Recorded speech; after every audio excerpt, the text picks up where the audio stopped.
go down to. All right, where are we at here? There we go. Yeah, there we go. All right, let's see here. Boom. Gramps Morgan, how you doing this morning, brother? How are you doing this morning? Good morning. Well, we're digging your music, man, and having a good time here on Tiki Man Radio, man. I got to tell you, I am so excited about having you on the show this morning, and everybody watching around the world and listening on Tiki Man Radio. Man, we really appreciate you taking the time out to join us, talk about some of this great music you got. Thank you so much for having me. A pleasure. Yeah, absolutely, man. So, we had our Tiki Man Radio Escape to Paradise down in Jamaica this year, and we went down to Montego Bay. Yeah, and it was in Montego Bay at the Hotel Riu. We had a group of us. We go somewhere every year, and if we'd have known that maybe you were around Jamaica, we would have probably looked you up while we were down there. Yeah, I may have been there, but other than that, I may have been in Nashville. Yeah, that's cool, man. Well, listen, tell us a little bit about a lot of people. We were down in Key West for our, Meeting the Minds, and you got to play down there as well. So tell us a little bit how that all came together. Well, it's been a long time. Been wanting to play Key West, and for some reason, I don't know how it all worked out, but it worked out. And the funny thing about it is that my agent from the Caribbean reached out to me, and he said to me, Gramps, I think I got a show for you. And I'm like, what? I said, all right, let's go. And then he told me where it was in Key West. I said, let's do it. And before knowing that it was the Meeting of the Minds, I have heard of this festival many, many years ago. Yeah. But never been to it. And it just all worked out that the promoters for Meeting of the Minds and the Paradise and Paradise organization reached out to me, and it just worked out, and I was excited about it. So you'd never been to Key West before? Never. It's funny. Wow. Play Miami, play Fort Lauderdale at all the jerk festivals and all these different festivals in South Florida, but never get a chance to go back to Key West. Oh, man. I'll tell you, Key West is like it's just like a whole nother island. It's like a whole nother country, really, all of it, and it's so much about like your music. The theme in Key West is one human family, right? And you can be anything that you want to be in Key West. And I can't believe after all these years of making music, that's the first time you've been down to Key West, but I'm so glad you made it. Yeah, it was exciting, and you described it perfectly, because it just feels like you enter another country. It's like you enter the Bahamas or Jamaica or a small island in the Eastern Caribbean. And I was shocked when I pulled up there. I was like, whoa, like you're in another country. Yeah, I saw some of the pictures, because everybody in Key West, they ride bicycles. You park the car. You don't need the car no more. You're riding bicycles. And there's chickens running around everywhere. So it's just a whole nother home away from home. There you go. You got it sideways now. There, we can see more of you there. That's cool. Yeah. So for those that a lot of people, two-time Grammy Award winner, and you come from a big music family. And when I say a big family, how many brothers and sisters do you have? 30 brothers and sisters. Wow. 29 brothers and sisters. Now, we're not talking about all of us being brothers and sisters around the world. We're talking about actual people at the house having Thanksgiving, right? Wow. Yeah, I'm an actual blood. That's crazy. And tell us a little bit about the family music business there and how all this evolved. Yeah. Well, great question for all the Tiki Man radio listeners just tuning in. Sure. The Gramps Morgan and the Morgan story, the Morgan heritage story. It started with my father, Denroy Morgan, came to the United States with $100 in his pockets, in the American dream, Yeah. And like most Caribbean and most immigrants in the 40s, 50s, and 60s, America was a great place for opportunity. Yeah. For many different nations. So my dad was just one of many. And eventually he, growing up in Clarendon, near Penn, Jamaica, being like brothers with Toots from Toots and the Maytals, rest in peace to both of them. Yeah.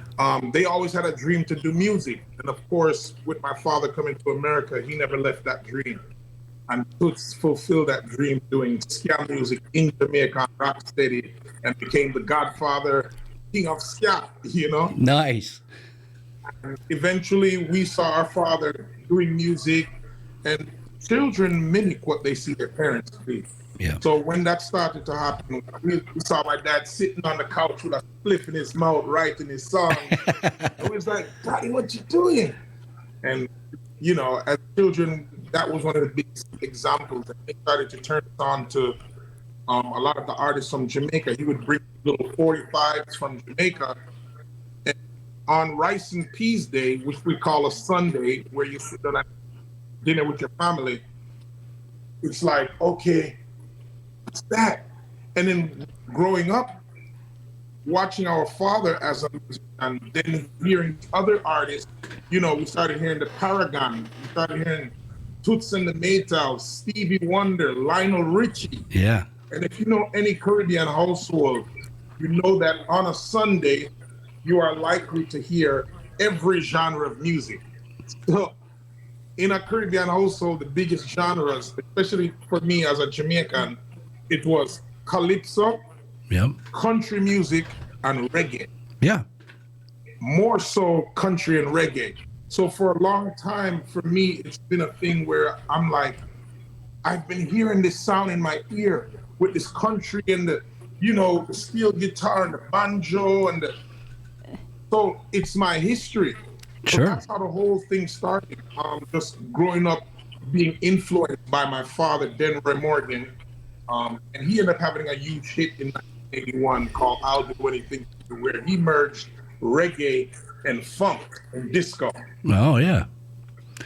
Well, that, you know, So that's the synopsis of the musical family. well, B-Dog and I were just talking because they do a show here on Tiki Man Radio every Wednesday called Tropical Country, right? And we had Runaway, we played Runaway Bay before you came on, and he had that in his lineup, and he's like, man, that is so country. Explain it how you I said it was a country reggae blend, and I liked that. So who said you can't mix country and reggae? Yeah. And here he comes on. Good ear there, B-Dog. He comes on and says exactly that. Fantastic. I mean, taking that, you know, and we play a lot, you know, Tiki Man Radio, we call ourselves Coastal Americana, right? Which is a big umbrella of a lot of genre of music. Because, you know, we kind of used to cater to a lot of just what's called trop rock, which is a blend of country and, you know, reggae, all those early sounds of music. But Coastal Americana broadens that umbrella, right? And basically we focus on positive music. And I just love what your music is about, and you know how you've, you know, going back to the family. You know, it was eventual that everybody that was playing music in the family would break off and be on their own, right? Well, it wasn't a plan. My dad was really the architect that even made us to start to experiment or consider doing solo music. So for me, the biggest thing that, you know, inspired me was listening to a lot of other artists, especially my brother Peter, who's the lead singer of Morgan Heritage, and my sister Una, because she loved Whitney Houston, Tina Turner, you know, the Cherries, you know. Growing up, it was like, we grew up listening to top 40 radio. So Thing was a big part of our growing up. Steel Pulse, Bon Jovi, Guns N' Roses, Poison, Air Supply. So this is us growing up in New England, within Springfield, Massachusetts, in that city. And then as Morgan Heritage, we came out as a band, as a reggae band, but people was like, man, these guys sound like R&B and they sound like rock. And that's how, at one point in the year 2000, we ended up doing a tour called the Vans Warped Tour. Nice. So when you listen to us each individually, you find that Mr. Mojo, listen to Big Daddy Kane and Run DMC and Cool G rap. Yeah. So you have rap, reggae, country. So when you hear us individually, you hear all these different genres of music. So for me, it was reggae and country. Like, that's my thing. And if you listen to my second solo album called Reggae Music Lives, you will hear me mixing even African music with country music. One of the first person I was on tour with NDRE in 2009, and then we went on tour with John Legend. And the guitar player that was on, he was not the musical director, but the guitar player for NDRE. And he said, "Man, I'd love to hear your voice on country song." And he was from a band called Gibson and Miller. And rest in peace to Blue Miller. Yeah. And he really kind of let me open up to it and seeing that I wasn't crazy, because I've been hearing this sound with the steel guitar and the banjo and harmonica and the lap steel, and I'm like, I know I'm not crazy. And that's when I first experimented with the sound, and I realized that this thing can work. And then Blue Miller was on my back saying, "Gramps, you got to get that album out." And then eventually, during the pandemic, I met Johnny Reed, who's an incredible songwriter and producer. And for some reason, Gramps Morgan and this man from Scotland has chemistry like this. It's insane. Yeah. What I sing, Johnny Reed interpretates. Wow. What he interpretates, I can sing. Like, you can hear a Johnny Reed song and you can also picture it being a Gramps Morgan song. Yeah. That's how much chemistry we have in the studio. So I will forever be grateful for the pandemic, because it helped me to fulfill some of my dreams that I always wanted to become a songwriter. Yeah. And that time allowed me to experiment with that. And he invited me here in Nashville, Tennessee, where I currently reside. And he said, "Come on over to the studio, mate. Yeah. Let's see if we can have a little ball, eh?" And I said, "All right, I would love to," because he had all these incredible microphones at Willie Nelson and Ray Charles and Randy Scruggs, the Scruggs family, historical country band and family. Rest in peace to Randy Scruggs. Yeah. And I went there. Johnny Reed was building the studio from the ground up. It was just finished. And we started working, man. And the first song that he played for me was a song called "Runaway Babe." Runaway Babe. I love that song. And he's right. You know, B-Dog is correct about it. And obviously, the way you described it is it's got that country feel to it, you know. So it allows you to, those roots that you have deep inside you that's been wanting to come out, they do come out in that song. Oh yeah. You feel it. Like a lot of people, when they listen to it, they say, in Jamaica, they're playing it on the radio, and I was like, "Yo, Gramps gone country." And I'm like, "No, it's not, you know." Yeah. And you listen to it. I said, "Listen, that's a ska song. I hear, run away, babe." So, you know, it's something that in Jamaica, a lot of people haven't heard in a long time. Yeah. Big up to one of my brothers, Richie Stevenson, that even went to Italy and started to revive ska again. Because a lot of artists are not playing ska music. You got bands like the Mighty Boss Tones from Boston that love ska music and have been playing it. Yeah. But you don't hear about a lot of ska bands from Jamaica. So I kind of wanted to revisit the past and build something fresh for the future. I think we made something special with Positive Vibration out. It's a great album, but you know, it's interesting that people in Jamaica, you know, they think you went off to Nashville and you've turned country, but you know, that's really not what happened. No. You know? You brought all of the sounds together, you know. That's it. Well, listen, man, I want to play one of the songs that I think it's one of my favorite songs, and I want to play that and then come back to you Let me see if I can find it here. It's called The Secret to Life, okay? This is one of my favorite songs of yours. I'm going to put you back in the green room a little bit, and then we'll play this song. We'll come back to you after it, okay? All right, here we go. Ooh. Here we go.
That's right. Taking it one day at a time. Gramps Morgan right there, and he's joining us here on Tiki Man Radio.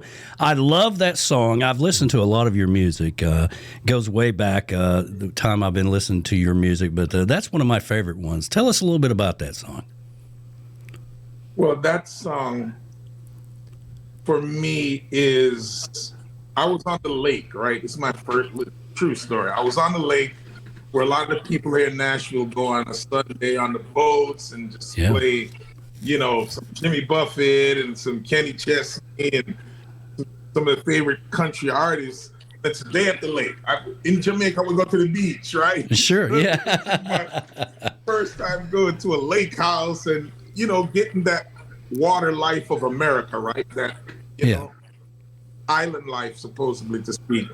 And this was in the middle of the project, and my producer, Johnny Reed, said to me, let's go down there with the family. And I went down there, and he brought this track.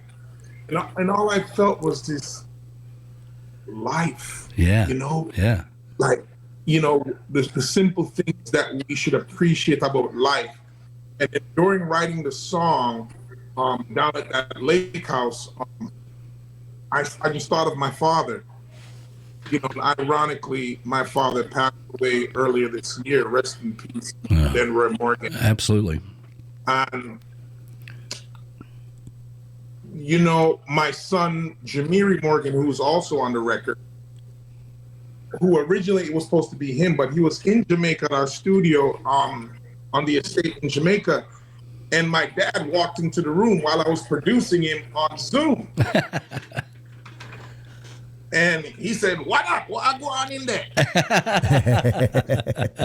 I said, "Daddy, put your voice on there." And so for me, it's a special record that would live with me and my family forever, because it's the first time I believe that you've heard 3 generations on one record. Oh wow, that's cool. You know, I knew there was something special about that song, but I've listened to it. You know, whenever you travel, you know, for people that love music, I call it traveling songs. Right? It may be a song that you just play over and hit repeat and just get lost in the music, right, in your thoughts and your music or whatever. And I can't tell you how many times that. I've done that with that song, just you know, have it on repeat and just rolling, because it's a feel good song, you know. And what we try to focus on here is positive vibes, and you know, we don't do any type of politics or nothing like that. We just focus on positive vibes, and because people come to us to get away from that stuff. And one of the things you don't know is if you're over in Nashville, we're in Harrison Bay, which is right outside of Chattanooga. So, you know, we're just right down there. We're an hour and a half away from you. So we need to get you over here sometime in the studio. Yeah, you guys are, you know, we're just right outside of Chattanooga, so we'd love to get you in the studio sometime, maybe with Tropical Country or something. Absolutely. But, anyway, but Let's make it happen. It's already done. You the man. You the man. Well, buddy, I tell you, I know that it's kind of short notice getting you on the show, and I know you're busy, but I really appreciate you being here this morning and sharing your music and your thoughts with us. And tell everybody where they can find your music, where they can find where you're going to be at. You can follow me. There's this great app that I don't know if you've heard about it, but it's called Bands in Town. So make sure you follow me on that app. And as soon as we announce shows, you'll know where I'm going to be. Yeah. And for all things Gramps, just go to grampsmorgan.com. I'm on Twitter at Gramps Morgan, Instagram at Gramps Morgan. Yeah. On Facebook, you can find me at Gramps Morgan Music. And if you can't find it, just follow that blue tick on all the pages, because there's a lot of fake pages out there. Yeah. And I want to tell them to make sure they're in tune. And I want to thank you guys for pushing the energy of the sun, the energy of the island, because it's very important. There's a lot of negative things that are happening out on the planet. Yeah. And it's our job. We're not going to focus on that, but we got to do our part, bringing light and love and sunshine to this world. That's right, man. And that's why I thought it was so important to have you here, because you are a ray of sunshine through your music, man. And I love the whole story with the family. You know, I was going to try to work it in, you know, like, how many brothers and sisters do you have? That's a big family, you know, but you're blessed. You're blessed to have such a big family. Oh, it's because of him. Oh, there you go. There you go. Oh, that's wonderful. That's wonderful. And this is the original hippie chick here, and B-Dog. You can see them in the studio there. We'd love to get you over here in the studio just to share some stories with us. That'd be great, man. All right. Oh, thank you. Anytime. Once again, thank you for having me, and thank you to all the Tiki Man radio listeners. And shout out to Halo Entertainment, my record label, and my team for just, you know, believing in my vision and didn't think I was crazy. I just want to be happy. All right, brother. We're going to let you fly, man. Have a great day, man. Thank you so much for sharing your music with us, man. Enough love, man. Respect. Yeah. See you, brother. Take it easy, man.